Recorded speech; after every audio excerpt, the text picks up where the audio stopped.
নমস্কার বন্ধুরা, welcome back to my channel পিউস kitchen. আজ আবারও চলে এলাম তোমাদের সামনে আরও একটা রেসিপি নিয়ে। তো আজকে আমি বানাচ্ছি লোটে মাছের পাকোড়া। এর জন্য আমার লাগছে লোটে মাছ। আমি লোটে মাছগুলোকে এরকমভাবে কেটে নিয়েছি। তারপরে এটাতে আমি নুন, হলুদ, লঙ্কার গুঁড়ো, লেবুর রস, গোলমরিচ গুঁড়ো, একটু আদা রসুন পেস্ট দিয়ে আমি এটাকে প্রায় 15 মিনিট মতো ম্যারিনেট করে রেখে দিচ্ছি।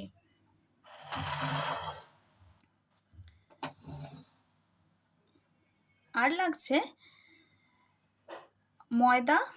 এখানে আমি নিয়েছি ময়দা 3 চামচ মতো ময়দা নিয়েছি, আর 3 চামচ মতো কর্নফ্লাওয়ার নিয়েছি, আর গোলমরিচ গুঁড়ো, 1 চিমটি হলুদ দিয়েছি, আর একটু খাওয়ার সোডা, আর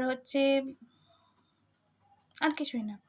এগুলো দিয়ে আমি এটাকে এবার সুন্দরভাবে জল দিয়ে একটু একটা পেস্ট বানিয়ে নেব। দেখো, জল দিয়ে আমি সুন্দরভাবে এটার একটা পেস্ট বানিয়ে নিয়েছি।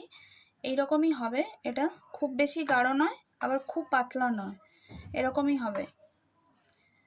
এবার চলো আমরা এগুলোকে ফ্রাই করার দিকে এগোই। এবার গ্যাসের মধ্যে আমি একটা কড়াই বসিয়ে দিয়েছি। এর মধ্যে বেশ খানিকটা তেল দিয়েছি, কারণ এটাকে একটু বেশি তেলে মানে ডুবো তেলেই ফ্রাই করতে হবে। এবারে আমি এই এক একটা মাছ নিয়ে এইভাবে ব্যাটারের মধ্যে ডুবিয়ে হালকাভাবে তেলের মধ্যে ছেড়ে দেবো। এইভাবে এক এক করে আমি সব মাছগুলো ফ্রাই করে নিচ্ছি। দেখো, মাছগুলোকে আমি উল্টে দিয়েছি। এইভাবে উল্টে পাল্টে তোমরা ফ্রাই করে নেবে। প্রথমে হাই ফ্লেমে মাছটাকে ছাড়বে, তারপরে একটু ফ্লেমটা কমিয়ে দিয়ে মাছগুলো ভালো করে ভেজে লাল লাল করে ভেজে তুলে নেবে। এই দেখো, আমার সব মাছগুলো ফ্রাই করা হয়ে গেছে। আমি সুন্দরভাবে লাল লাল করে ভেজে তুলে নিয়েছি মাছগুলোকে। এবার তোমরা একটা টিস্যু পেপার বা কোনো পেপারের ওপর রাখবে, যাতে এক্সট্রা তেলটা অ্যাবজর্ব করে নেয়। দেখো, এই যে দেখো কতটা তেল অ্যাবজর্ব করেছে। তেল খাওয়াটা তো ভালো নয়।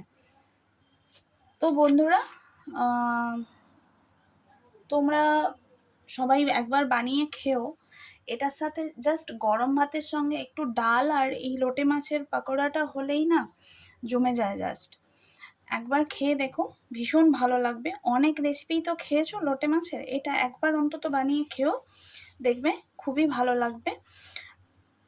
আর তোমরা সবাই ভালো থেকো, সাবধানে থেকো, সুস্থ থেকো। তো আজকের মতো আসি, আবার একদিন আসবো, দেখা হবে তোমাদের সাথে আবার একটা নতুন রেসিপি নিয়ে। তো আজকের মতো টাটা।